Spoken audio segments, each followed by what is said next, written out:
conmigo en la segunda fase. Ya sé que ha tenido una clase previa. Ya entrando un poco en la correlación de los temas, vamos a hablar en este caso del manejo terapéutico de la enfermedad ulcerosa o ulceropéptica y lo que es el manejo de la hemorragia digestiva. Justamente hemos agregado algo más en cuanto a la actualización del tema.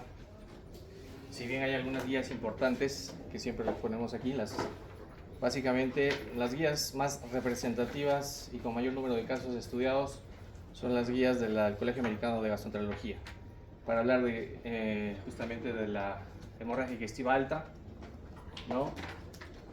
Y úlcera sangrante, justamente en el año 2021 ha sido una actualización, y el de la hemorragia digestiva baja en el 2016. Hay un último artículo que se publicó en The Lancet del año pasado, un artículo interesante que actualiza mucho del tema de lo que es enfermedad ulcerosa ulceropéptica.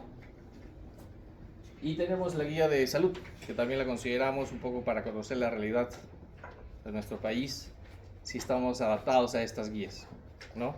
Como sabemos, las guías son recomendaciones, no son indicaciones, ni nadie impone nada sobre un paciente. Si alguien va a discutir una guía, podría ser simplemente discutir las recomendaciones de la guía, pero hay que individualizar la terapéutica.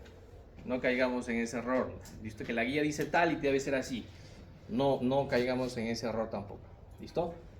Y tenemos algunas otras guías, ¿no?, de diagnóstico y manejo desde el punto de vista endoscópico, ¿no?, de la Sociedad Europea de Gastroenterología, y entre otras, ¿no? Siempre ya les voy colocando algunas actualizaciones y algunas guías. Bien, yo sé que esto lo han visto en algunos temas ya a lo largo de todo el pregrado, que estamos en el último año. Simplemente hay que conocer algunas cosas y fijar algunas. Justamente la hemorragia digestiva, en general, como sabemos, es un sangrado que se origina en una lesión, y este sangrado va a transitar a lo largo de la luz intestinal. Entonces se va a dividir en dos grandes grupos, como sabemos, en una hemorragia digestiva de tipo varicial y una de tipo no varicial. ¿Listo? Como su nombre lo dice, de estas, ¿cuál será el más frecuente? La no varicial. Pero la hemorragia digestiva varicial, si bien no es tan frecuente como la no varicial, pues su mortalidad es mayor. ¿Listo? Y ahora vamos a ver por qué. Entonces, la hemorragia digestiva varicial, básicamente el mecanismo fisiopatológico es la hipertensión portal, ¿listo?, que genera un sangrado y se manifiesta a través de varices, no solamente esofágicas, sino que pueden ser esófago-gástricas, puede ser también que haya una gastropatía por hipertensión portal, varices ectópicas en el intestino delgado y el colon. ¿Listo? Así que esa idea de que algunos piensan que solamente las varices están en el esófago, no. Y eso hay que determinar en un paciente que sospechamos una hipertensión portal, una hepatopatía crónica. ¿Listo? Un paciente con una cirrosis hepática alcohólica, hay que ver su estadiaje, ¿no?, el Child ABC, ¿no?, y de eso determinar el pronóstico. ¿Listo? La hemorragia digestiva no varicial, básicamente, ya lo conocen, se divide en dos, pero siempre considerando la hemorragia digestiva intermedia, que es a veces difícil de diagnosticar, difícil a veces de ubicar la lesión. A veces a través de otros métodos indirectos como la famosa cápsula endoscópica, entre otros métodos, podríamos llegar a determinar la lesión a ese nivel. La hemorragia digestiva alta, como verán, es el 85% de los casos. Se origina por encima del ligamento de Treitz del duodeno, y no confundir este punto de reparo para hablar de la clasificación de obstrucción intestinal, ¿verdad? Que simplemente va a determinar justamente la válvula iliocecal para hablar de obstrucción intestinal alta o baja, pero en este caso es el ángulo de Treitz o ligamento de Treitz. En la hemorragia digestiva baja, este es el 15%, sangrado que se origina por debajo del ligamento de Treitz del duodeno, y el intermedio justamente en estos segmentos, ¿no?, entre el ángulo de Treitz hasta la válvula iliocecal. ¿Listo? Para ubicarnos. Esto ya lo conocen, no hay nada nuevo, simplemente hay que tener en cuenta esto para hablar lo que vamos más adelante vamos a hablar. Ahora bien, hematemesis. Aquí hay algo que vamos a hablarlo desde el punto de vista de la terapéutica. Básicamente lo conocen, que es un vómito de sangre, que puede ser una sangre roja, rutilante u una sangre oscura. ¿Listo? ¿Por qué? ¿Por qué el cambio de color? Pues esto va a depender de la fuente, ¿no? O sea, que sea proximal, en este caso, proximal al ángulo de Treitz. Pero el sangrado rojo o rutilante, un rojo claro, pues se relaciona a un sangrado de tipo arteriolar o de una varice o varicial. ¿Listo? No hay un proceso de hematinización. ¿Quién lo produce la hematinización? El ácido clorhídrico, ¿no? En la sangre. Y este proceso va a generar el cambio de color de una sangre clara, roja, rutilante a una sangre oscura. ¿Listo? Y en estos casos, de si es un origen arteriolar o varicial, pues hay un mayor riesgo de sangrado, evidentemente. La melena. De repente muchos de ustedes piensan que la melena siempre es hemorragia digestiva alta. No siempre es así. ¿Listo? Sabemos que la hemorragia clásicamente, para que dé una melena, pues tiene que ser por encima del ángulo de Treitz. En un 65%, sí, pero hay un 30-35% que es distante a él y puede ser que no esté por encima del ángulo de Treitz, pero esté por debajo y genera una melena. ¿Listo? También la cantidad de sangre para considerar una melena es aproximadamente 50 mililitros y se espera que este proceso de hematinización se dé a lo largo de unas 10 horas aproximadamente. Esto para que cambie el color. Y puede persistir hasta 5 días esta melena, porque muchas veces se controla el sangrado, se hace una endoscopía terapéutica y diagnóstica, y podríamos encontrar una melena residual en un paciente en unos días posteriores, ¿no? A veces normalmente un sangrado aumenta el tránsito intestinal, pero en algunos casos, cuando se controla el sangrado, el paciente deja de hacer deposición, no hace hasta unos 4 o 5 días y puede tener una melena residual. Hematoquesia. La hematoquesia, como ya bien lo conocen, es una evacuación de sangre roja o que las heces estén difusamente de color rojo, ¿no? Indica la fuente proximal o distal al ángulo de Treitz. ¿Qué quiere decir? Que si está más cerca de la región rectoanal, esta hematoquesia será mucho más rojo clara o rutilante que lo que está distal a la región rectoanal. ¿Listo? Podemos tener pacientes también que no hay una evidencia de sangrado, ¿no? Y está pues de repente hemodinámicamente inestable, está en un shock hipovolémico, y en estos casos pues nos obliga evidentemente una práctica muy necesaria y vigente, el tacto rectal. No, que no se deja. Cuidado, el paciente podría estar con una hemorragia activa, estar con signo de perfusión por evitar hacer un diagnóstico. O de repente, pues el tacto rectal sale negativo, ¿no? Pero si sale positivo y vemos en el tacto que hay una melena, ¿no? O estas heces de color alquitranada, ¿no? Como la brea, pues está el diagnóstico, ¿no? Pero como hemorragia digestiva, pero sabiendo las consideraciones de el nivel de la hemorragia. ¿Listo? Eso no se olviden, ¿eh? Por favor, porque a veces en las visitas, a veces van algunos de ustedes en el internado, pues y sigue preguntando, melena, hemorragia digestiva alta. Siempre, a ojo cerrado. No, cuidado, ¿eh? Y el reparo lo consideran siempre el mismo. Bien, un poco hablando de epidemiología para los que quieren ser gastroenterólogos en el futuro, aquí hay bastante trabajo. Así que es una especialidad bastante operativa desde el punto de vista del manejo de algunos equipos, como sabrá, los endoscopios, los colonoscopios, ¿no? Manejo de otros equipos también, como les dije, las cápsulas endoscópicas, las videoendoscopías, ¿no? Las toracoendoscopías, en fin, tenemos varios recursos. El diagnóstico justamente de una hemorragia digestiva es bastante común, es bastante frecuente, ¿no? Y en Estados Unidos, que los pacientes que requieren hospitalización, pues mucho más, representa el 500.000 de admisiones al año. ¿Listo? Casi el 80% de estos pacientes van a acudir a un servicio de urgencias por hemorragia digestiva intestinal e ingresan al hospital, sobre todo ¿por qué? Por una hemorragia digestiva alta, como sabemos es más frecuente. ¿Listo? Esto nos dice la guía americana del 2021 y en la guía de Salud del 2018 nos indica que representa una emergencia médica de tipo gastroenterológica muy frecuente. Prevalencia 150 por 100.000 adultos por año y la mortalidad de 10 a 20%. Cifras similares han sido reportadas en el Perú en general y a nivel mundial. Y a eso voy ahora, para que presten atención, porque lamentablemente es un tema que año tras año, década tras década, la mortalidad no ha variado, teniendo equipos más modernos, como siempre mencionamos, ¿no? Hay equipos mucho más sofisticados, métodos invasivos, métodos no invasivos. Pues hasta el momento la mortalidad global en el mundo y en el Perú oscila en un promedio del 10%, 5 al 15%, 10%.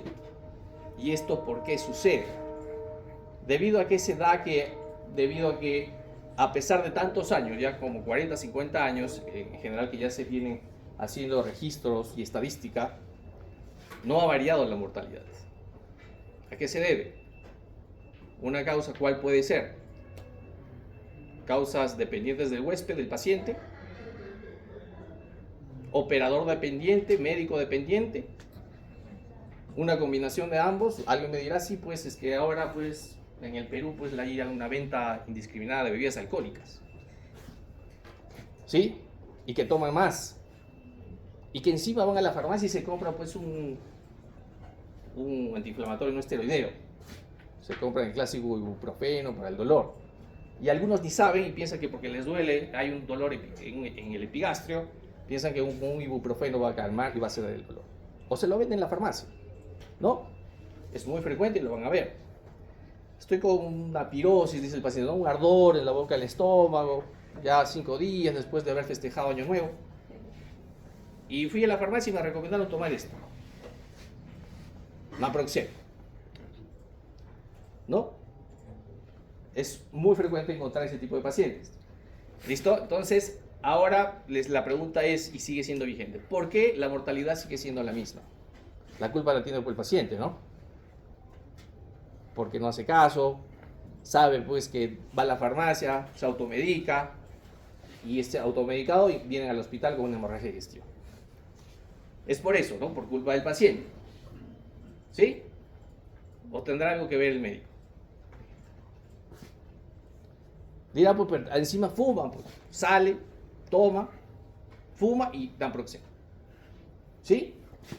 La culpa es del paciente. Ustedes miran, sí, está bien, no es toda la culpa del paciente. Será por el 80% el paciente. El 20% es el médico que no es empático, no le da indicaciones claras, o sea, o por el tiempo se lo dice rápidamente y el paciente se olvida. ¿Será así? ¿Será esa la situación por la que tenemos esta estadística del 10%? Que quiere decir que por cada 10 pacientes, uno se muere. Si eso lo elevamos a 100, son 10 pacientes que uno podría ver morir. Puede ser un familiar, puede ser un amigo, puede ser un familiar o padre de un amigo, mamá, etc. ¿Qué sucede aquí? ¿Por qué esa estadística se mantiene? Evidentemente, si estoy hablando de una hemorragia no varicial, la mortalidad va entre el 5 al 13% y la varicial, como dijimos, entre el 15 al 50%. Una hemorragia digestiva baja, un 5%. Entonces, ¿la respuesta cuál es? ¿Quién tiene la culpa? Los dos, ¿verdad? Pero más el paciente. No. No es así. La culpa la tiene eminentemente, espero que no suceda, el médico. Espero que no sea el caso de ustedes. Que basado en las estadísticas, porque lamentablemente ya hay estadísticas y los gastroenterólogos manejan mucho la estadística. A ver, sí, en este caso se lo manejan a la perfección esa estadística. Sí puede ser, es que el 85 al 90% de las hemorragias digestivas se autolimita. Entonces, con confianza, esperar la evolución natural de la enfermedad. Y encima el gastroenterólogo no está en la noche, o a veces no hace guardias, si hay de retén, en el mejor de los casos puede haber. Pero, ¿qué sucede? Hay un 10 a 15%, justamente esta diferencia, que va a continuar sangrando o que va a resangrar. Y ahí está el dilema y el problema de la estadística a nivel mundial que se mantiene a lo largo de los años. hacerle caso y estar pendiente de las estadísticas y el exceso de confianza que me generan estas estadísticas. Decir que el 90%, pues espero que este paciente que veo aquí, este familiar de un amigo, debe estar en el 90%. Tranquilo, le dices, tranquilo amigo, no va a pasar nada, inhibidor de bomba de protones, a la casa. Y me avisa si pasa algo. ¿Sí? Lamentablemente esto puede suceder y los pacientes se mueren justamente por ese exceso de confianza. O pensar que se va a autolimitar y se mueren el 10% hasta el día de hoy. ¿Listo? Que quede como una, y esto lo voy a hacer recordar hasta el final, ¿ya? Quienes van a manejar esta especialidad, van a trabajar en ella, cuidado con las estadísticas. ¿Listo? No caigamos en ello. Ahora bien,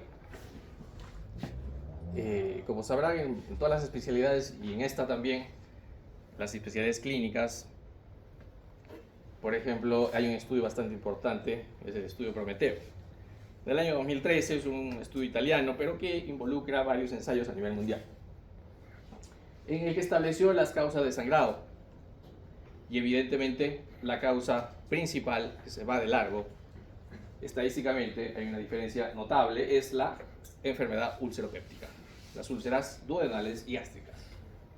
Tenemos más abajo las erosiones, las neoplasias, el síndrome de Mallory-Weiss, ¿no? Como ya lo conocen, es un desgarro de la mucosa, justamente en este paciente que sale a festejar el año nuevo y viene pensando que es una hemorragia, ¿no? Y está vomitando y vomitando, el exceso de alcohol, y tiene un desgarro de la mucosa, ¿no? Y esa es una consulta bastante frecuente, y ahí está, la estadística, allí está. Esofagitis, úlceras anastomóticas, la úlcera de Dieulafoux, ¿no? Es otra, también una alteración de una, a nivel arteriola, una arteria, a nivel de la submucosa gástrica, que está bastante superficial y a raíz de eso va a sangrar, ¿no? George Dieulafoux, que también tiene la triada para apendicitis aguda, ¿no? Algunos se recordarán, ¿no? Hiperestesia, dolor fosiliaca derecha y defensa muscular. Angiodisplasias. También las angiodisplasias son malformaciones arteriales en el tracto digestivo que van a sangrar. Y las angiodisplasias, si bien el lugar más frecuente es el colon, también se puede dar en intestino y estómago. ¿Listo? Y otras lesiones no identificadas. Bien, esto para tener en cuenta. Hay otro estudio, que acá también lo ponemos, y es una recopilación también de varios países, Reino Unido, Canadá, Estados Unidos, Italia, entre otras, que evidentemente también la estadística está a favor de la enfermedad ulceropéptica. Erosiones, esofagitis, síndrome de Mallory-Weiss, neoplasias, malignidad, otras, ¿no? Sangrados variciales, como ven, no es tan frecuente, pero tiene alta mortalidad. Igualmente en este otro estudio de la BGS, ¿no? Que lo pueden revisar también, en primer lugar, úlcera gastroduodenal, 40%. Miren la diferencia, la que le sigue en este estudio, la hipertensión portal, 19% del total de pacientes. El estudio Prometeo, como les dije, es un estudio importante porque ha recolectado información de más de 4.400 pacientes. Es por eso que este estudio es muy importante dentro del punto de vista de la especialidad y la estadística a nivel mundial. Ahora bien, dependiendo de la etiología de la hemorragia digestiva alta, hay causas comunes y causas no comunes. Las comunes, úlcera duodenal, en general hablando de la estadística, esta es otra estadística de las guías, 40%, sumado a la úlcera gástrica, 10%. Hacen el 50% allí nada más en la úlcera o la enfermedad ulceropéptica. Varices esofágicas, 6%, síndrome de Mallory-Weiss, 5%, cáncer gástrico, 3%. Menos comunes, la esofagitis, la úlcera péptida esofágica, la lesión de Dieulafoux, que es más frecuente a nivel gástrico, la duodenitis, la ectasia vascular, el estómago en watermelon, que le llaman, o en forma de sandía, ¿no? Que expone un poco los vasos arteriolares a nivel del anto y facilita el sangrado. Gastropatía hipertensiva, varices gástricas, fístula aortoentérica, la hemobilia y el hemosucus pancreáticus, que es un aneurisma que puede sangrar a nivel del conducto de Wirsum, la parte vascular en el páncreas, ¿no? También para tenerlo en cuenta, son cosas más raras, ¿no? Pero hay que conocerlas también dentro de todo punto de vista del manejo. Ahora bien, la enfermedad ulceropéptica, como verán, es el primer lugar de las estadísticas.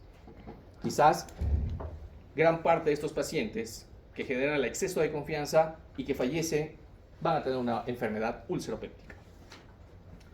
La enfermedad ulceropéptica, como sabrán, se presenta justamente por una lesión ulcerosa en el estómago duodeno y que afecta evidentemente toda la profundidad, las capas a ese nivel de la mucosa, en profundidad de la mucosa y gastrointestinal. ¿Cuáles son las causas más frecuentes?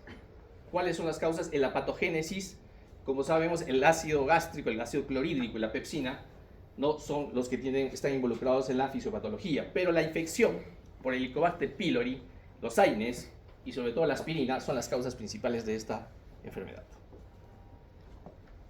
Con el tiempo, y sobre todo en Estados Unidos, ha habido un descenso de la estadística o la detección del Helicobacter pylori. Evidentemente hay cambios en estilo de vida, más uso de algunos medicamentos, ¿no? Que van a evitar justamente esta bacteria, ¿no? Este bacilo gram negativo, ¿no? Que vive en un medio ácido y que es una causa principal hasta el día de hoy, sobre todo en nuestro país. Es sobre todo en nuestro país de bajos recursos. No hay causas o úlceras idiopáticas que están en aumento en Estados Unidos y en Europa, por ejemplo. Si bien hay un descenso en la identificación del Helicobacter pylori que genera las úlceras, pues está aumentando las causas idiopáticas en las que no hay una causa clara. La epidemiología, como les dije, es más alto en países como el nuestro. La guía menciona que 79% en África, 63% en América Latina, en el Caribe también 63%, 55% en Asia, 37% en Norteamérica y 24% en Oceanía. La prevalencia, como les dije, de las úlceras idiopáticas ha aumentado, sobre todo en Estados Unidos, y representa en la actualidad en algunos países ya desarrollados, como Estados Unidos y varios países de Europa, 20%. Ahora bien, ¿cuál es el cuadro clínico? Ya ustedes lo conocen. Cuidado, hay muchos pacientes que pueden debutar con una hemorragia digestiva, pero también puede ser que no tengan síntomas. ¿Listo? Van a debutar con una hemorragia un 29%, pero también pueden debutar con una perforación, una obstrucción gastrointestinal. Los posibles síntomas. Podríamos estar frente a un infarto de cara inferior o posterior. ¿No? ¿Por qué? Porque puede haber un disconfort o molestia a nivel tóraco retroesternal. Solamente puede ser retroesternal, ¿no? Pero puede ser solamente a nivel del epigastrio, pero puede haber una molestia torácica retroesternal. ¿Listo? Y eso es importante siempre sospecharlo. ¿Listo? Hay pacientes que han fallecido por un mal diagnóstico, simplemente por no evaluar bien, por no hacer una adecuada anamnesis. Dolor epigástrico, en un 81%, hay eruptos como parte de un cuadro de dispepsia.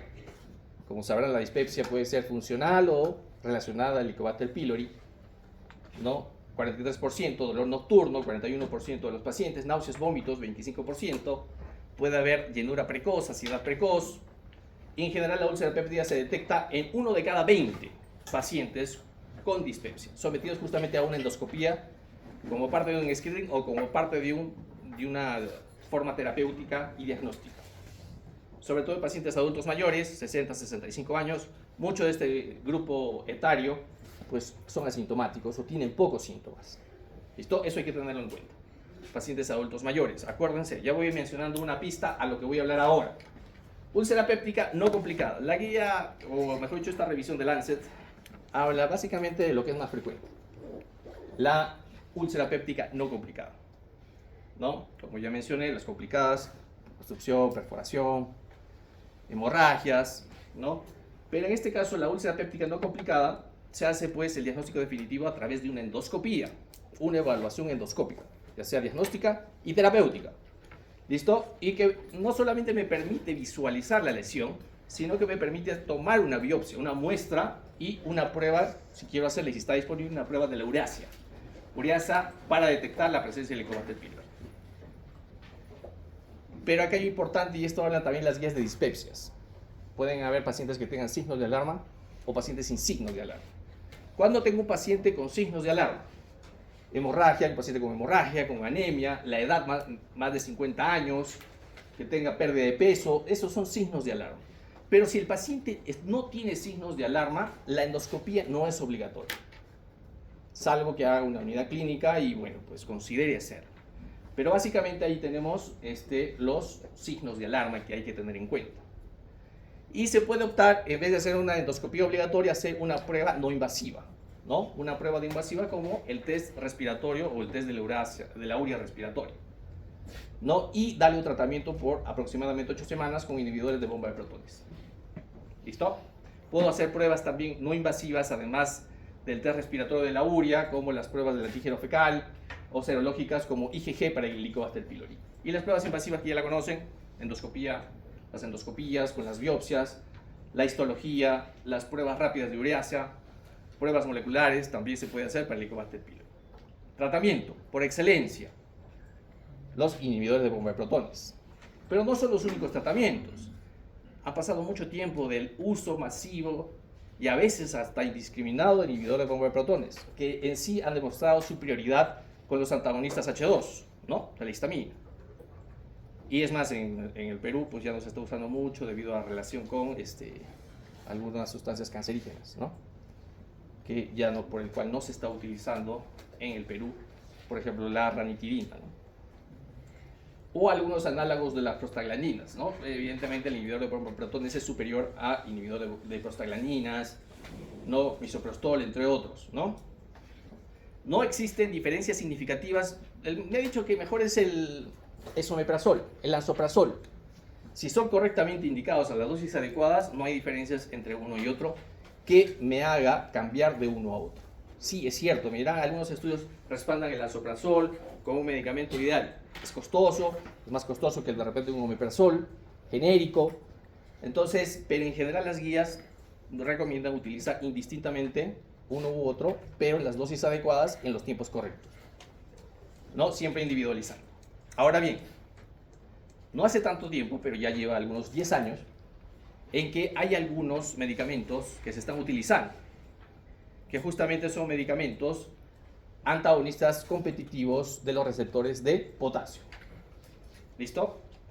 Los PCAP, ¿no? Que estos no requieren indispensablemente tener una bomba de protones, ¿no? Hidrógeno, potasio. No necesitan esta bomba para actuar. Pueden simplemente utilizar los canales de potasio y lograr una efectividad que en el momento actual pues probablemente se utilicen y lleguen a ser en algún momento medicamentos, si no es de primera, o de una alternativa, una buena elección al escogerlos. ¿Listo? ¿Cuál es uno de ellos? El vonoprazan, o vonoprazan, que cura las úlceras gástricas y duodenales en más del 90% de pacientes y es eficaz para la prevención secundaria de las úlceras inducidas por aires. ¿Listo? No se olviden, esto se habla de este medicamento bastante, es parte de los esquemas terapéuticos como vamos a ver, que está aquí, esto está en la revisión Lancet también, que si tengo un Helicobacter pylori y lo quiero erradicar, este es un esquema que se propone, hay diferentes esquemas, hay varios esquemas, es más, acá están los esquemas, pero hay que individualizarlos. No es que están los esquemas, ¿cuál escojo? ¿Cuál me gusta? ¿Cuál dispongo? Sí, disponibilidad tiene que ver, pero hay que individualizar la resistencia bacteriana. Muchas veces en nuestro país y en otros no hay pues estadísticas o no se hace un registro de la resistencia. Los antibiogramas, no lo hay. Pruebas moleculares, genotípicas, no lo hay. Entonces podemos tener de acuerdo a esquemas en el que utilicen la claritromicina como una triple, cuádruple terapia, en la que la resistencia puede ser menos del 15% o más del 15%. ¿Listo?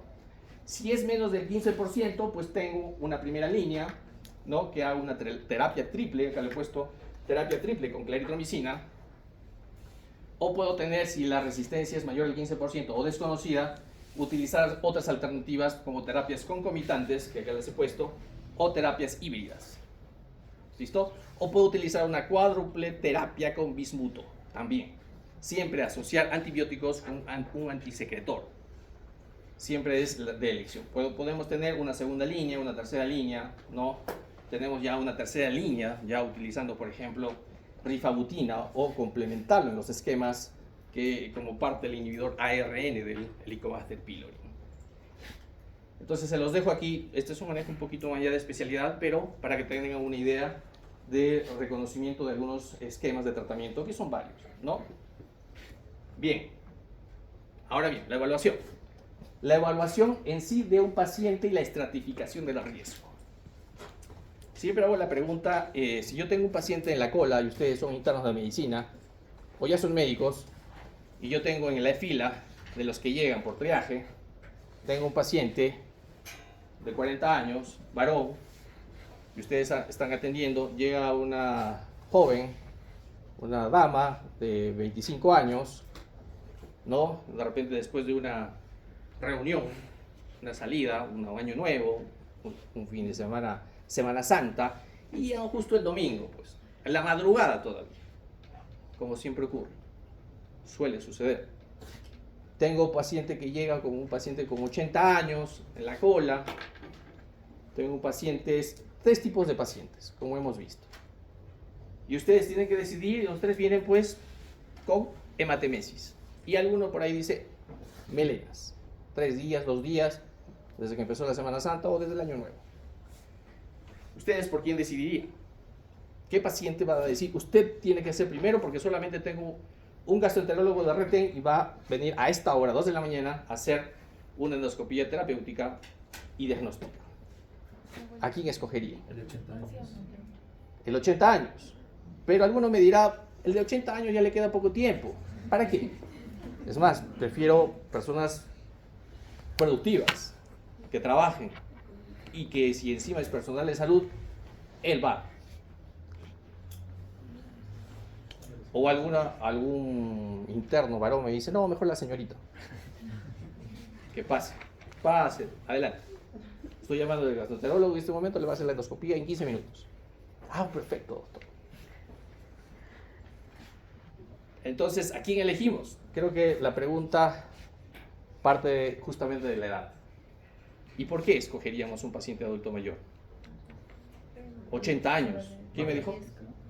¿Por qué sería 80 años? ¿Más riesgo de complicaciones? Más riesgo de complicaciones. ¿Y por qué se complicaría?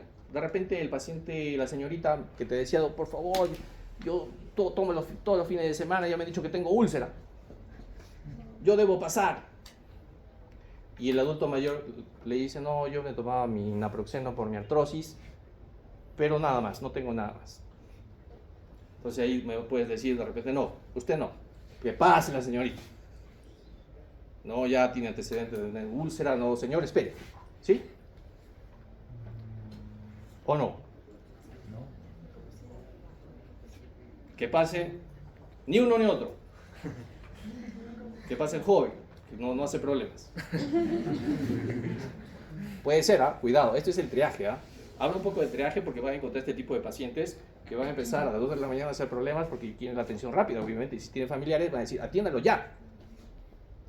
Entonces tienen que decidir cuál le voy a dar prioridad. Entonces, que pase el adulto mayor, que pase. Pero van a ser problemas, el joven va a traer a la policía, cámaras, que pase. ¿Y por qué? Va a decir, ¿por qué usted ha dejado pasar al adulto mayor si sabemos que le queda poco tiempo de vida? ¿Por qué? ¿Por qué?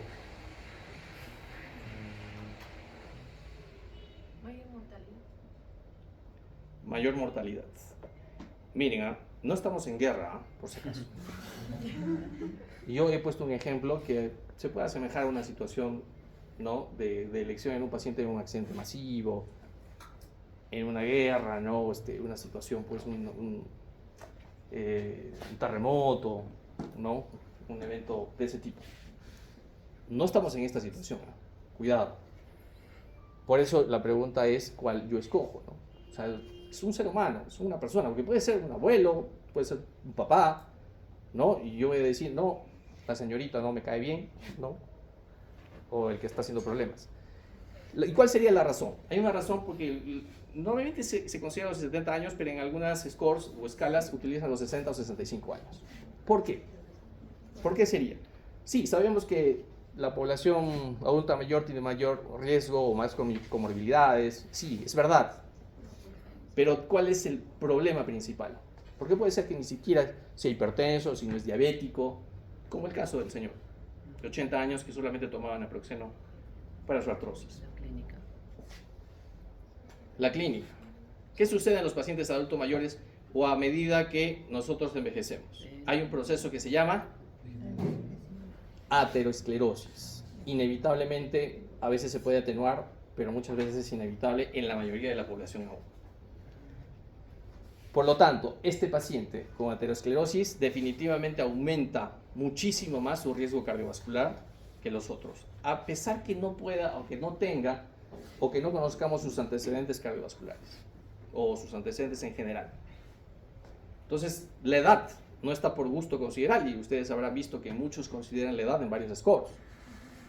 Antecedentes de hepatopatías, el uso de AINES, el uso de anticoagulantes, corticoides, alcohol, o ya de repente tienen una hepatopatía crónica diagnosticada, varices esofágicas, o ya viene recurriendo como la señorita otra vez con sangrado. Entonces, ¿qué hay que hacer aquí? Como les dije, hay que, si tengo dudas del diagnóstico y no veo la melena o la deposición, tendré que hacer un tacto rectal. ¿Sí? Ahora bien, hay una práctica que se utilizaba mucho hasta hace unos años, pero ya ha ido poco a poco disminuyendo, pero todavía se sigue utilizando, es debido a que yo quiero ver el sangrado y de paso evitar las náuseas y vómitos y que se pueda aspirar por la hematemesis, el uso o la introducción de una sonda nasogástrica. ¿Sí? Entonces es una práctica todavía que se hace, ya no tan habitual como antes, pero antes hasta en algunos documentos se decía colocar sonda nasogástrica. Entonces, ¿se debe colocar o no? ¿Sí? No. Porque colocar una sonda nasogástrica muchas veces, 2 de la mañana, como le estoy diciendo, y de repente ni siquiera tienen ustedes un gastroenterólogo o la posibilidad de hacer una endoscopia, van a introducir una sonda a ciegas. Y si por mala suerte tienen una varice sangrante o ya formó un coágulo, lo voy a desprender. O es un vaso que está intentando coagularse y lo voy a desprender. O simplemente voy a rasgar con mi sonda y voy a provocar un sangrado. Por lo tanto, sonda está proscrita. Sonda nasogástrica no se utiliza. ¿Sí? Que quede claro, ¿eh? Por favor. Lo digo y no como porque de repente hablaron de la sonda en una clase terapéutica. Por favor, a los que están atrás y de repente no han llegado a escucharlo. Sonda nasogástrica, no. No, atrás por favor que hemos llegado recién. No, nunca. Evaluación hemodinámica. Es importante un paciente que tiene, pues, aparentemente estar asintomático. Es más, lo veo tranquilo, ¿no? Que ingresa, de repente el señor, el adulto mayor, no se le ve tan mal, pero le voy tomando la presión arterial y tiene la sistólica en 100 milímetros de mercurio. Porque puede tener una presión de 120, 130, de repente es hipertenso, encima es hipertenso y tiene 100. Y la frecuencia cardíaca está en 105, 106. Este tipo de paciente ya es una bandera roja que yo tengo que considerar y no se me debe escapar. Porque la presión sistólica de 100 o menos todavía tengo que tomar las precauciones, y la frecuencia es más de 100, tengo que realizar las maniobras de ortostatismo. ¿Qué quiere decir? Simplemente tomar la presión, echado y luego sentarme. Porque probablemente esa presión se la tomé echado. 100, y lo siento, y la presión va a caer. O lo paro, peor, va a caer hasta empieza a presentar mareos o síncope. Y la presión va a caer en aproximadamente 10 milímetros de mercurio y la frecuencia cardíaca va a aumentar en 20 latidos por minuto. En este paciente y en todos los pacientes, por el aumento de riesgo cardiovascular por la aterosclerosis, diferente que arteriosclerosis, como proceso de formación de la placa de ateroma, estamos hablando, tengo que pedirle de todas maneras un EKG, ¿no? Un electrocardiograma de 12 derivaciones. Buscar signos de hepatopatía, ver circulación colateral, abdomen prominente, de repente ascitis, ¿no? Palmas hepáticas, histérico. Buscaremos. Hay que colocar 2 vías periféricas. 2 vías de gran calibre, al menos periféricas. 2. ¿Para qué 2? ¿Con una me basta y con triple vía, cuádruple vía? No. En un brazo, en una vía, colocaremos de repente los cristaloides como parte de la resucitación o reanimación, y en la otra, probablemente, así es, va a requerir transfusión sanguínea. Entonces no puedo pasarle por la misma. Laboratorio, hay que pedir grupo y factor, pruebas de coagulación, definitivamente, medida de resucitación. De inicio, como ya hablamos en la clase de los que han estado presentes, los que han tenido la suerte de estar presentes, hay que reanimarlo con cristaloides. ¿Listo? Porque puede haber signo de hipoperfusión y es la medida inicial más efectiva para corregir la hipoperfusión o hipotensión arterial como parte de la hipoperfusión. ¿Listo? Y disminuye la mortalidad. Podemos intubar al paciente si hay una hematemesis pues activa, masiva, pues está encefalopático, encima pues vino ebrio el paciente, pues está encefalopático como parte de su sangrado, pues tiene un trastorno de la conciencia, no responde, un Glasgow menor a 8, pues hay que intubar. O de repente pues está agitado, ¿no? Viene a reclamar, ya no se da cuenta dónde está, también. Y acá normalmente en algunas revisiones, algunas están a favor, otras simplemente no están ni en contra ni a favor de darle una bomba, un bolo de omeprazol de 80 miligramos. Si no hay, las guías no están en contra, podemos utilizar el omeprazol de 80 miligramos en bolo, endovenoso. ¿Listo?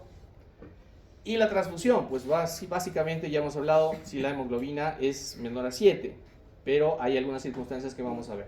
En pacientes con enfermedad cardiovascular preexistente, la transfusión restrictiva de glóbulos rojos es recomendada por menor o igual a 8. No estoy hablando de cardiopatía isquémica, que dijimos hay un valor mayor, ¿no? No estoy hablando de ese caso. Estoy hablando en algunas situaciones, como vamos a ver. Estable sin hemorragia activa ni cardiopatía, el valor será de 7 menos, ¿no? El objetivo, como dijimos, de 7 a 8 hasta 9. Pero con hemorragia activa o con una cardiopatía, pero que no sea isquémica, el objetivo será 8, ¿no? 8. El objetivo de 9 a 10. ¿Listo? Eso básicamente quiero que recuerden porque es muy diferente la situación de un paciente que tiene una hemorragia activa, ¿no? Esto va a caer rápidamente. Creo que esto también, no sé si lo han visto como parte de los tipos de shock. El shock hipovolémico, en este caso una hemorragia leve, moderada, grave, masiva, ¿no? En el que tenemos que tener en cuenta los parámetros de pérdida, el porcentaje de pérdida de volumen, ¿sí? Si tengo una moderada, pérdida del 10 a 25% de la volemia, más o menos aproximadamente 500 a 1250, y la presión, todavía se va a mantener la presión sistólica más de 100. En la hemorragia grave, pérdida del 25 a 35% de la volemia, 1250 a 1750 de volumen, y la presión sistólica ya puede decaer en la moderada. Cuidado aquí, ese es un punto a considerar. La presión arterial sistólica cae por debajo de 100. La frecuencia cardíaca, evidentemente, pasa de 100, ya que en estos pacientes sobre todo hay que hacer el ortostatismo, o pueden tener un ortostatismo. La frecuencia puede estar entre 100 y 120, se acompaña de vasoconstricción periférica evidente, sudoración, disminución de la diuresis. Y la masiva, del 35-50% ya llega hasta 2500 de volumen, la presión pues por decae la sistólica por debajo de 70, la frecuencia cardíaca de 120. ¿Listo? Mayor a 120, con intensa vasoconstricción, y ya pues estamos hablando de un shock hipovolémico que hay que darle cristaloides, de repente vasopresores, ¿no? Como vemos. La evaluación inicial y estratificación del riesgo. ¿Cómo voy a estratificar? Hay varios scores, algunos que les encanta hablar de... este es mi tema. Scores. El más utilizado y que se habla en las guías de salud, las americanas, es el de Glasgow-Blatchford. ¿Listo? Que tiene un bajo riesgo con menor o igual a 1 punto y mayor o igual a 2 puntos, alto riesgo. ¿Listo? En general, hay algunos scores que me van a permitir determinar el pronóstico y la mortalidad.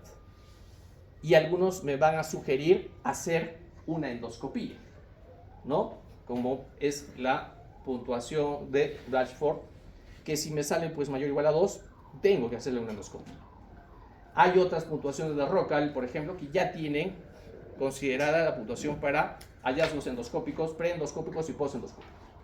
Hay la puntuación de la IMS 65, la edad de 65, 3 puntos, predice mortalidad también, ¿no? Tiene algunos parámetros que se los dejo allí. Y hay otra puntuación del ABC, ¿no? Que también se utiliza, que es eficaz también para determinar la mortalidad a los 30 días. ¿Listo? Y hay otra puntuación de Ottclan, que es básicamente para hemorragia digestiva baja. ¿Ya? No se olviden de ese score. A veces no lo consideran, pero hay un score también para hemorragia digestiva baja, ¿no? Score de 8 o menos, egreso seguro con sensibilidad del 95%. Se lo podemos mandar a casa.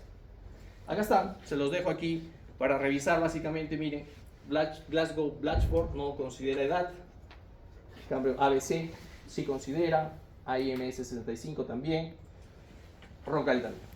Pero, como verán acá, Rockall, hallazgos preendoscópicos y postendoscópicos, ¿no? Y con las puntuaciones requeridas. A los gastroenterólogos evidentemente les encanta este score, Rockall. Pero en las guías, si son clínicos y no somos gastroenterólogos, se propone utilizar la de Glasgow-Blatchford, ¿sí?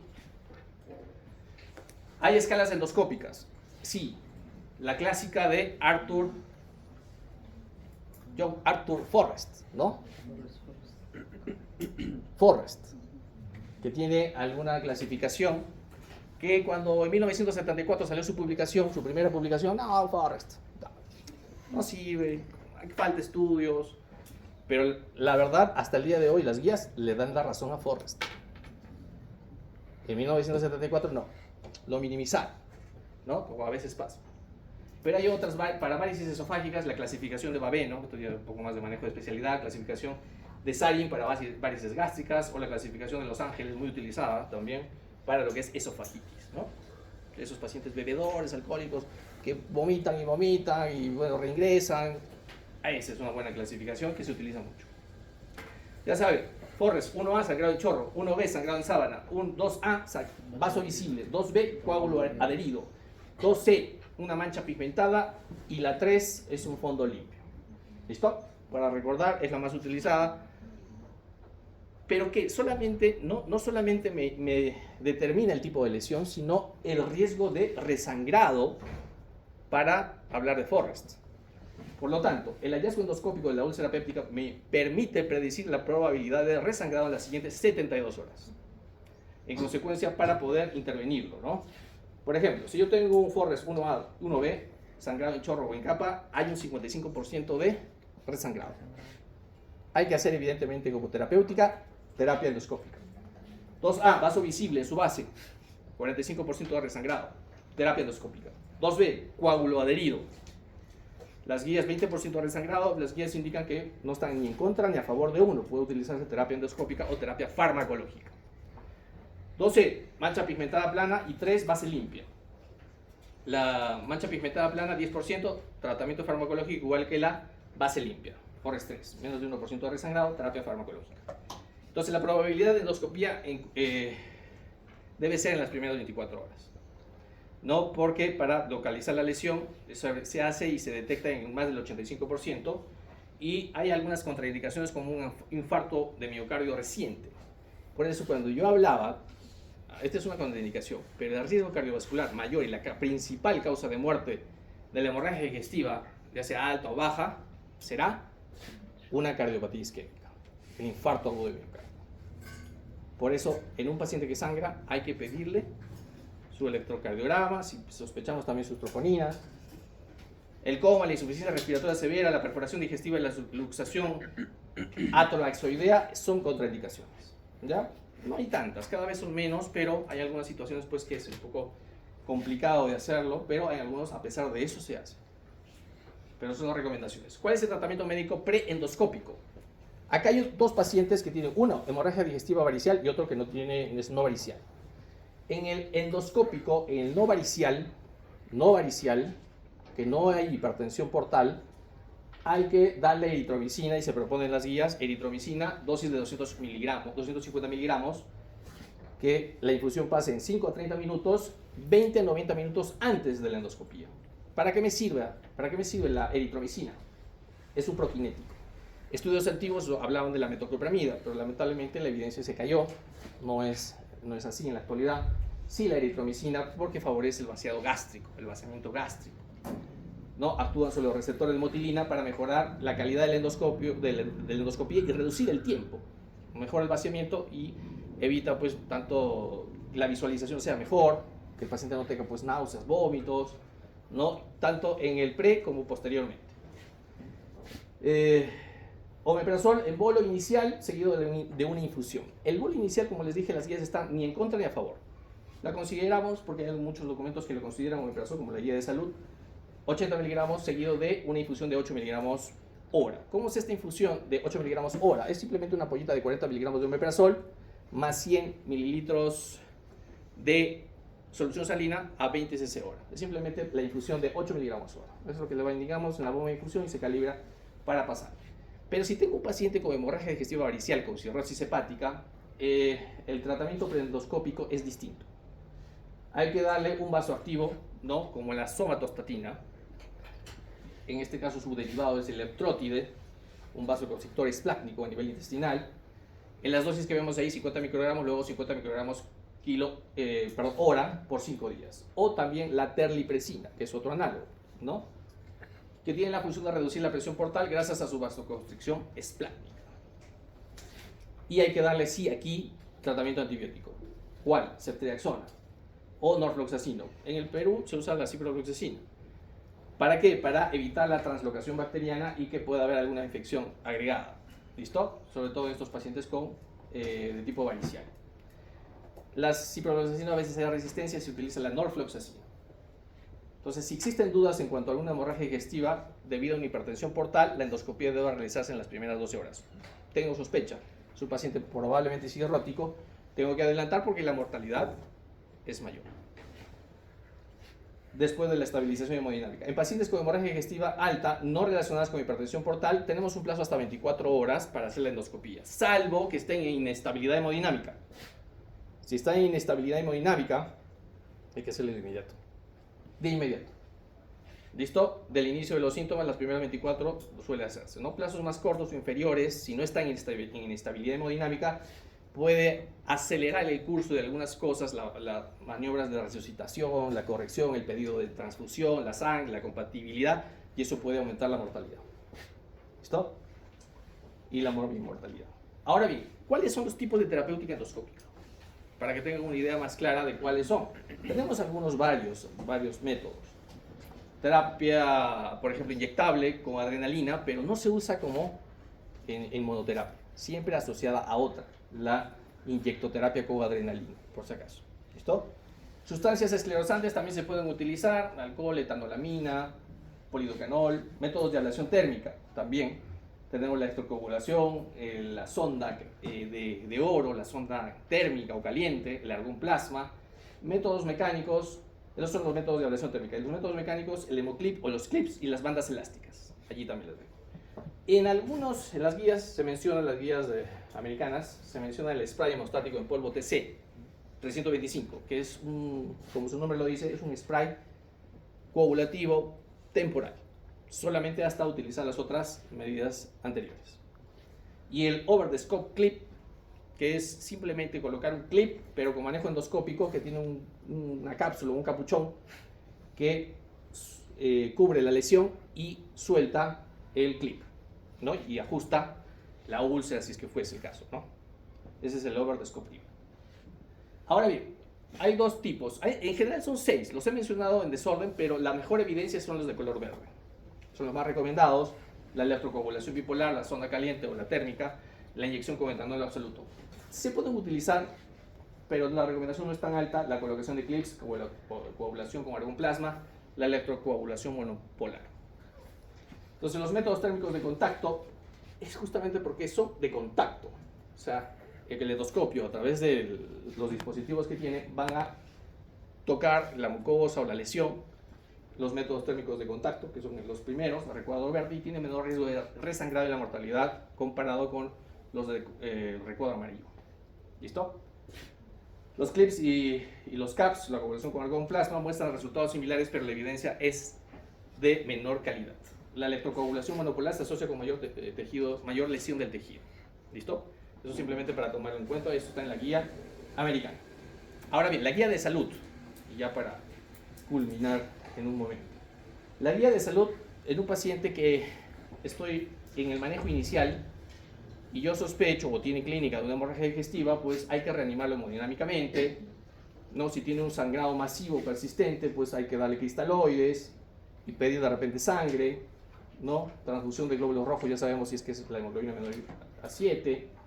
Si tiene una enfermedad cardiovascular, menciona 9. Ya sabemos que en cardiopatía isquémicas es 10, ¿no? Y en pacientes con sospecha, a pesar que en este caso cristaloides no contienen el sangrado y necesito detenerlo y probablemente todavía no puedo hacer una endoscopía terapéutica, la recomendación es utilizar la sonda de Senn-Stackenblackman. Es una medida final de rescate, ¿no? Simplemente es una sonda que va a inflar y va, por compresión, va a contener de alguna forma el sangrado, ¿no? Y se debe retirar antes de las 24 horas.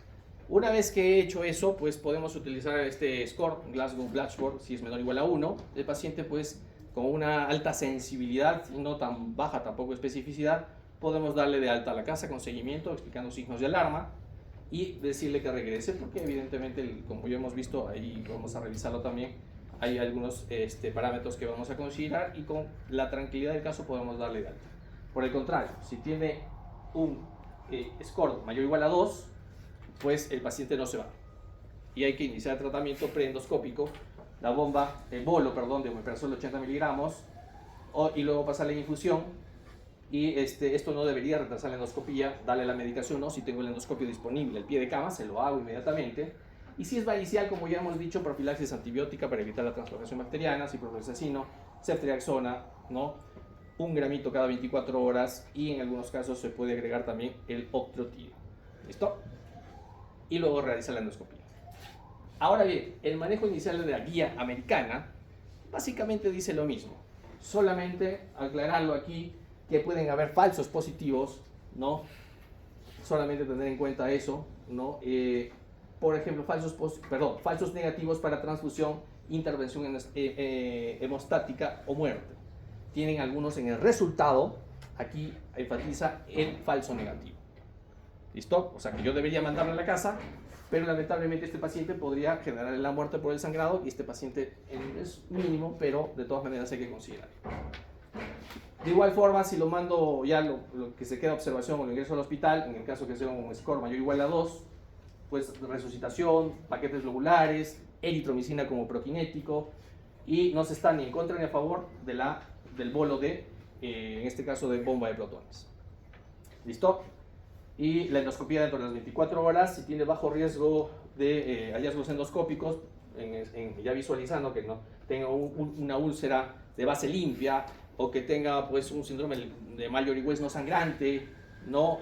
O solamente hay erosiones, bajo riesgo, alta, con monitoreo, seguimiento. Y si no tiene bajo riesgo, si más bien no tiene factores de bajo riesgo, más bien este paciente, por ejemplo, tiene hemorragia, tiene estigma de sangrado, tiene varices, neoplasia, lesión de Dieulafoy, este paciente se queda, permanece aquí, hay que monitorizarlo, de repente hay que hacerle una nueva endoscopía, dependiendo de lo que sucede.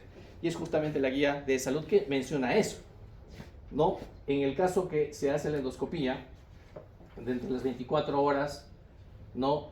Tengo dos posibilidades. Si es una hemorragia digestiva no varicial, acá hace la división, según el Forrest, ¿no? Forrest es del 1 al 2B, en los que hay que retirar el coágulo y que haya presentado sangrado compatible con Forrest 1A, B, 2B, hay una terapia inicial. De acuerdo a lo que mencionamos, la terapia inicial hay que hacer una terapia hemostática endoscópica con terapia dual. Por eso dije adrenalina más otro más. En este caso puede ser una terapia térmica o mecánica. ¿Listo? Si es un Forrest 2C o 3, no hay que hacer hemostasia. Hay que sacarle el score de Rocal. Y si lo tiene puntajes menor o igual a 2 o más a 2, si es más de 2 hay que hospitalizarlo, ¿no? Y en el caso que persista el sangrado en la no varicial, bomba de protones, inhibidor de bomba de protones, cada 12 horas y luego la infusión. Si a pesar de esto persiste el sangrado, pues hay que seguir con el omeprazol, ¿no? Y la infusión, y hay que hacer un seguimiento endoscópico. Probablemente hay que hacer una segunda endoscopía si es que persiste el sangrado. ¿Listo? Si el sangrado se detiene, bueno, sigo con el inhibidor de bomba de protones, ¿no? Hago el switch, puedo manejarlo dependiendo del Forrest, ahorita vamos a ver si lo mantengo con vía endovenosa o lo paso a vía oral. ¿Listo? Si es resangrado, como les dije, segunda endoscopía. Si falla, terapia de embolización, como vamos a ver. Por el otro lado, si es varicial y hay varices gástricas, hay un tipo de sustancia o medicamento que se llama el cianocrilato, que para seres humanos es muy similar a la función que tienen algunas sustancias que se usan en el plano industrial para pegar algunos, es muy similar, es un chisguete que pues, el olor es muy parecido, pero este es justamente para tejidos. Varices esofágicas. En el caso de varices esofágicas, ligaduras con banda de primera elección, si no es posible, la escleroterapia, ¿no? Si persiste el sangrado, colocar la sonda de Sengstack en Blackmore. Si el sangrado se detiene, realizar otra endoscopía. Y ahí podemos tener, si el sangrado persiste, a veces hay que llegar en alguna situación a usar los famosos TIPS, ¿no? La derivación portosistémica intrahepática transyugular. ¿Listo? En el caso de que el sangrado se detiene, pero posteriormente resangra, pues podemos utilizar una endoscopía, ligadura o escleroterapia. O si no, también los TIPS o cirugía. Si el sangrado se detiene en las gástricas, ¿no? Y posteriormente resangra, otra endoscopía hemostática, y si persiste, los TIPS o cirugía. ¿Listo? Finalmente hay que agotar los escalones, y a eso voy. Si finalmente la terapia antisecretoria post-terapia hemostática ya se ha hecho la endoscopía, se ha controlado el sangrado, pues vamos a continuar, dependiendo del Forrest, si es 1 al 2B, con alta dosis de inhibidor de bomba de protones. 80 miligramos en bolo, más la infusión por 3 días. O darle 40 miligramos 2 a 4 veces al día por 3 días. Esto de vía oral. Para pasar la vía oral, perdón. Y la terapia estándar es básicamente oral. Estándar es básicamente oral una vez al día. Y esto es algo que siempre hay que recordar. Paciente que tiene una hemorragia digestiva, en este caso que vuelve a sangrar, resangra, a pesar de una endoscopía exitosa, se debería hacer una segunda endoscopía antes que pensar en una cirugía o una embolización arterial transcatéter. ¿Ya? O sea, que alguien se desespera, ya quiere mandarlo a cirugía abierta, hay que intentar hacer una segunda endoscopía.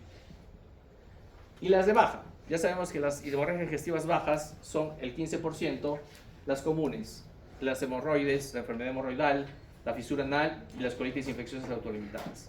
Ahí hay otra revisión de la New England. Como vemos, las diverticulosis por frecuencia es la más frecuente. En mayores de 60 años son las más frecuentes las diverticulosis, no diverticulitis. Si habláramos de diverticulitis estaríamos hablando de dolor en fosa ilíaca izquierda, ¿no? La clásica apendicitis izquierda.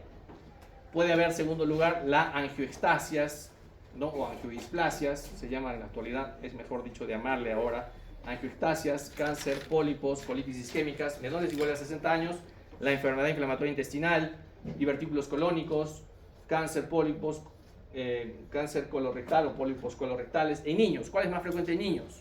Los pólipos. ¿Ya? Segundo, el divertículo de Meckel, ¿no? La intussusección o invaginación. Menos comunes, la angiectasias, tumores intestinales, ¿no? Enfermedades genéticas, Osler-Rendu-Weber, vasculitis como la IgA, ¿no? O Heno-Scholling, hemorragia digestiva alta masiva, aspiración por sonda nasogástrica. En este caso sí se justifica en algunas masivas, o si no hay que intubarlo y a través de eso hacer la aspiración. La hemorragia digestiva baja está en aumento. Sí, es verdad, está en aumento. 30 a 40% de los episodios de sangrado digestivo. La particularidad que muchos son indoloros, salvo que sea una diverticulitis. Diagnóstico y terapéutica es a través de una colonoscopía. Determina la etiología en un 45-90%, salvo que sea en ese segmento que les mencioné, que no sea justamente donde llega el colonoscopio, que es hasta la válvula iliocecal. Más allá quizás hay un segmento que puede llegar, más allá no llega, ¿no? Por más que sea súper moderno o súper delgado, fino, no llega hasta más arriba de un segmento que usa un 5 a 10 centímetros pasando la válvula iliocecal, evidentemente ingresando a través del colon. Entre 24 y 96 horas se debería hacer. Hay otros medios, aquí se los menciono solamente como referencia: la angiotomografía con o sin angiografía, la embolización transcatéter, la enteroresonancia o la gamografía con leucocitos marcados, que no tiene mucha evidencia los dos últimos, no los he puesto en azul, los que sí son de utilidad en algunos casos, según la recomendación de las guías. ¿Listo? Los divertículos colónicos es un sangrado no doloroso, es un sangrado muchas veces rojo brillante, marrón o melénico. Cuidado, puede ser melénico, con hipovolemia solo en ancianos con morbilidad. Es más común que se ubiquen en el lado izquierdo, pero sangran más del lado derecho por mayor flujo vascular, y el sangrado es arterial, pudiendo llegar a ser masivo hasta en un 40% de recurrencia. Solo algunos pacientes van a tener divertículo sangrante o estigma de sangrado reciente a la colonoscopía de urgencia. Muchas veces no se encuentra nada, ¿no? No se ve nada, hay la sospecha, puede haber la lesión, pero no sangra. La inyectoterapia con adrenalina o termoterapia con electrocoagulación bipolar son efectivos, la terapia mecánica también. ¿Listo?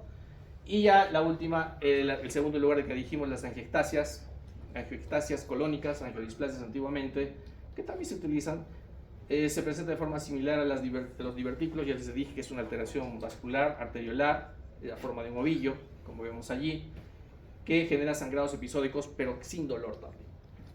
Es un sangrado venoso que puede ser menos severo, ¿no?, que las diverticulosis, que pueden ser masivas las diverticulosis. Igual, inyectoterapia, termoterapia con electrocoagulación, y su mayor riesgo de perforación es en el colon derecho, lugar donde está más frecuentemente localizado, y es de menor grosor. Terapia con argón plasma también se puede utilizar. Bien, ya para terminar, paciente varón de 72 años. Si hemos estado atentos, es algo muy sencillo, pero lo he cambiado a la forma de paciente varón de 72 años con antecedente de hipertensión y dislipidemia. Toma losartán, atorvastatina y clopidogrel. Acude por emergencia a las 3 de la mañana, después de haber vomitado sangre, 2 tazas aproximadamente. Luego de la cual este paciente, después de haber vomitado, mareos, debilidad, miren la presión arterial 160, frecuencia cardíaca 110, saturación 92, frecuencia respiratoria 18. Ustedes, al verlo sangrar, ¿qué van a hacer? Le ponen una vía periférica, ¿no? Estoy poniendo el ejemplo del caso. Infusión de cristaloides, 1 litro, sonda nasogástrica le van a colocar.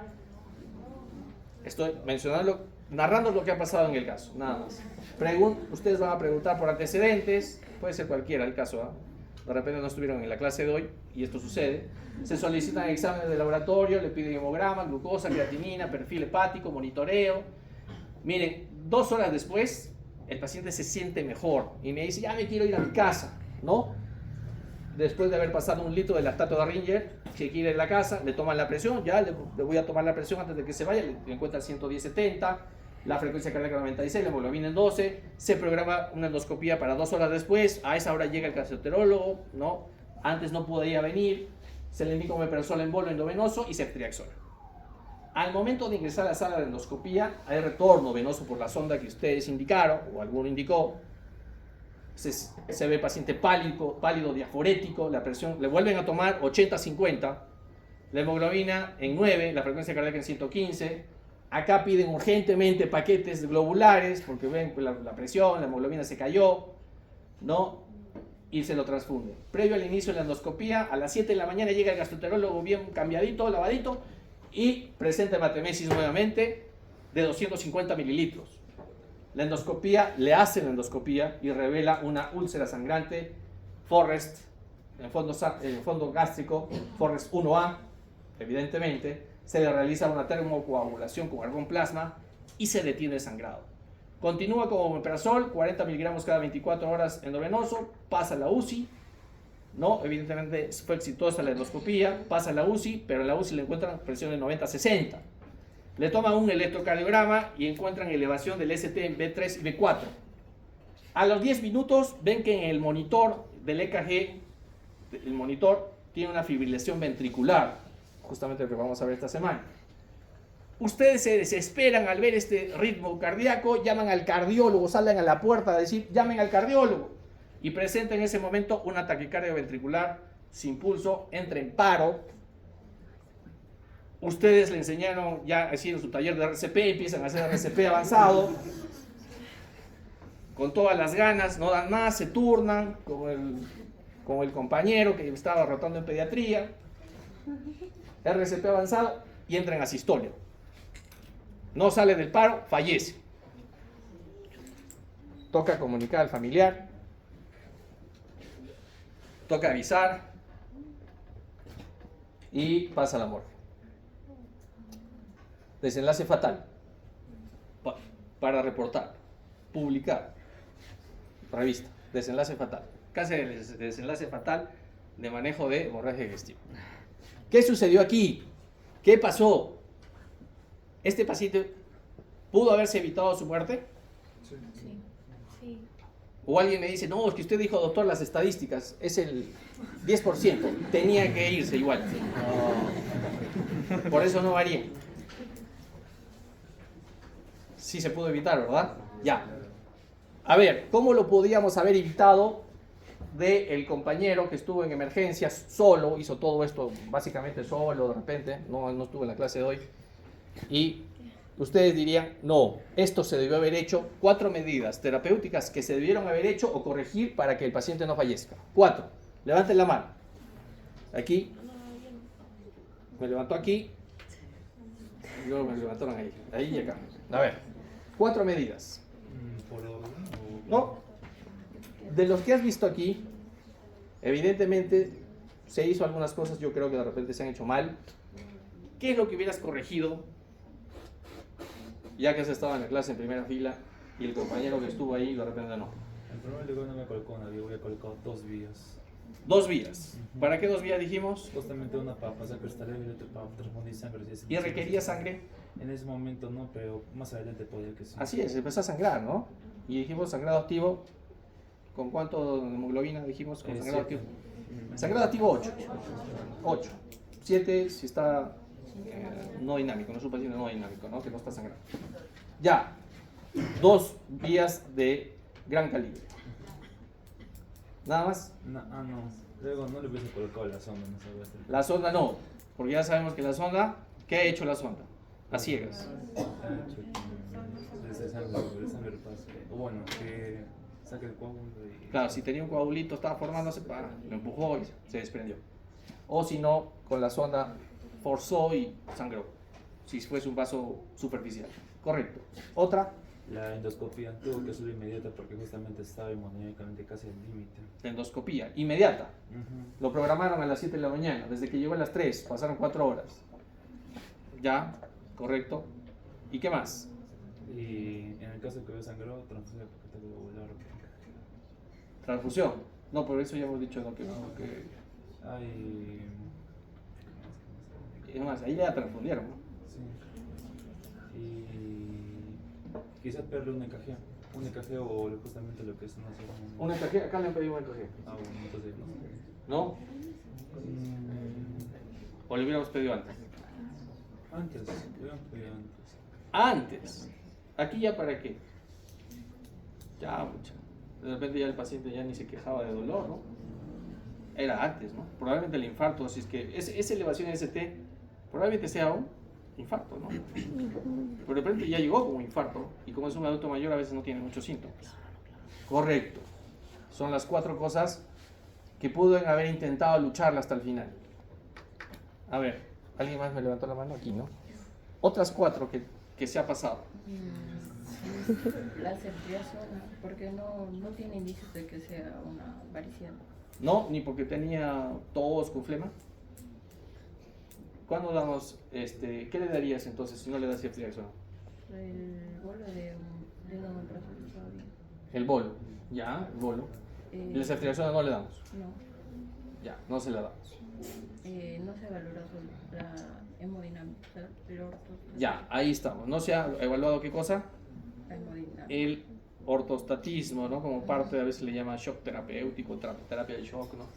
El ortostatismo. Dijimos, ¿qué es el ortostatismo? Cuando cambia la presión al sentarse, Cae la presión sistólica en 10 milímetros de mercurio y la frecuencia cardíaca se levemente, ¿no? Ya. Otra. ¿Qué más se le pasó al compañero que dijo? no se evaluó el sangrado, no se hizo Forres o Glasgow, Batch. No le han hecho el score de Glasgow Blash. Porque al ojo, ¿cuánto debe tener?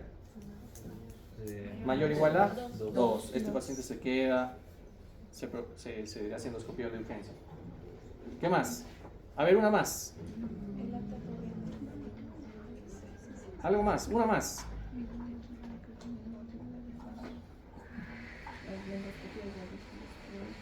Una más. ¿No hay más? Yo hago la repregunta. No sé de omeprazol porque justamente sí en función de 8 miligramos por... O sea, 8 miligramos por hora sería. Ya, eso, pero yo hago, ¿exámenes me pides? ¿Exámenes? ¿Se pidieron exámenes? Sí. No. ¿Pero falta algo? Sí. ¿Falta? Ah, bien, ¿no? El tiempo de protonina. Tiempos de tipo coagulación sangre. no tiene, ¿no? No. Tampoco Y era y ya, por entonces, ya. ¿Y cómo le han transfundido entonces? así. ¿A ciegas? O a menos que hayan tenido que grupo sanguíneo. ¿En algún momento alguien pidió negativo? No, ¿Le pidieron grupo y factor? no. Entonces no se va a morir por hemorragia, se va a morir por una reacción. Un shock anafiláctico, ¿no? ¿Qué exámenes dijimos? Grupo factor, pruebas de coagulación, ¿algo más? TP. Creo que está bien, ¿no? Ya, yo hago la pregunta, atrás, a ver, ya que mencionó. Al final, ¿pudimos lucharla hasta el final, ya antes de que se nos vaya el paciente? ¿Qué pudimos haber hecho? A ver, Una cardioversión. Podría ser la terapia postendoscópica. posendoscópica. Pero en este caso siguió sangrando, ¿ah? Terapia posendoscópica si se controló el sangrado, ¿ah? Lo que faltaba también, en vez del antibiótico que se le dio, puede darse eritromicina. La eritromicina, correcto. ¿Cuánto es la dosis? 250, ¿no? Para favorecer el. Sí, a previo a la endoscopía. ¿Para qué? ¿Para qué la eritromicina? Para promover el vacío gástrico. Así es, un probinético. Ya, una. Otra. Al final, ¿has podido hacer algo? Además de llamar al cardiólogo y desesperando llamando a la de RCP. ¿Algo? Cuando hay un riesgo de un infarto en los antecedentes, puede ser una hemodinamia, inicial hemodinamia. ¿Cómo? Por los riesgos de que el paciente tenía un infarto o un miocardio. ¿Cómo? ¿Qué haría? Una hemodinamia podría ser. Una hemodinamia. ¿A qué te refieres con hemodinamia? A ver. Pero ya hemos dicho, ahí están los paquetes, cristaloides, lactato riño 1 litro. Pero aquí, en la fibrilación ventricular, te hago la pregunta, ¿haces algo? A ver. Está diciendo que sí, ¿ah? Una y... ¿Ya? ¿Y por qué? ¿Por qué cardioversión eléctrica y no farmacológica? Yo sé que esta es la clase de la semana de arritmias, ¿no? Pero este es un ritmo, bueno, lo adelanto y es cierto, hay que hacer una cardioversión eléctrica porque es un paciente inestable hemodinámicamente. Y este es un ritmo que hay que cardiovertir porque es un ritmo preparo, es un ritmo preparo cardíaco. Entonces hay que cardiovertir eléctricamente 100 a 200 joules, si es equipo monofásico o bifásico. Listo, ¿algo más? ¿Nada más? ¿Falta? Eritromicina, cardioversión eléctrica. ¿El electrocardiograma en qué momento lo pedíamos? Al inicio. ¿Por qué lo pedimos al inicio? Al inicio, por los antecedentes, el paciente presenta por la edad, ¿Y qué tiene que ver la edad? Cardiovasculares, ¿no? Por la ateroesclerosis. Bien, vamos a hacerlo. ¿Alguno faltó? Glasgow, Rocal, no retrasar, transfusión, eritromicina. La posendoscópica, sí, lo que mencionaste. Bueno, se pudo haber dado, ¿no? Además del bolo, la infusión, no lo menciona, ¿sí? La cardioversión eléctrica y tenía probablemente, había que ver troponinas, ¿no? Troponinas. También, ella estaba ahí, de repente el infarto ya estuvo de antes. Bien, listo, gracias a ustedes, quedamos con los...